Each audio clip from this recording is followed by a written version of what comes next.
Today in our Reopening DC series, we take you to the Smithsonian National Air and Space Museum.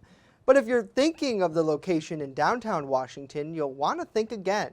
Our Washington correspondent Matt Knadler takes us on a tour of the museum's second home, where you'll find things from Earth to space and everywhere in between. The phrase "heads up" takes on a whole new meaning at the Smithsonian National Air and Space Museum. Visitors will find everything from planes to satellites hanging from the ceiling of the museum's Udvar-Hazy Center in Chantilly, Virginia. You'll notice the museum itself was actually built like an airport hangar. So this is a very important facility for us because it allows us to display the big stuff, the bombers, the airliners, the large military aircraft, and commercial and civilian aircraft that we cannot otherwise fit in our mall building location. Jeremy Kinney is the man responsible for getting all of these cool artifacts inside the museum, including planes present at the Pearl Harbor attack, the plane that dropped the atomic bomb on Japan and effectively ended World War II, the Enola Gay, and the world's fastest jet-powered airplane, the Blackbird. It flew from Los Angeles to Washington, D.C. in just over an hour. From there, visitors will find their way into the space exhibit, greeted by the one and only Space Shuttle Discovery. It was the first operational shuttle to be retired.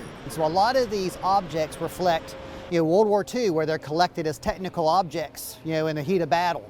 But also we were always talking to agencies like NASA, to leading pioneers of flight, and say, hey, can we have that airplane? Smithsonian actually operates two separate air and space museums, the Udvar-Hazy Center here in Northern Virginia and the flagship location along the National Mall in Washington, each offering visitors a unique experience. The National Mall location is still open, but it's partially closed amid a 7-year renovation project. It's there you'll find Neil Armstrong's spacesuit he wore to the moon and the Wright brothers' first ever plane. New exhibits will open to the public beginning in 2022. The final project scheduled to be completed by 2025. What we've done between the two facilities is to tell stories that we can interpret very heavily downtown, but we can also show the big stuff here at the Udvar-Hazy Center. Like many places in Washington, COVID closed the doors of the Air and Space Museum for parts of the last 18 months. Some volunteers are still helping visitors virtually.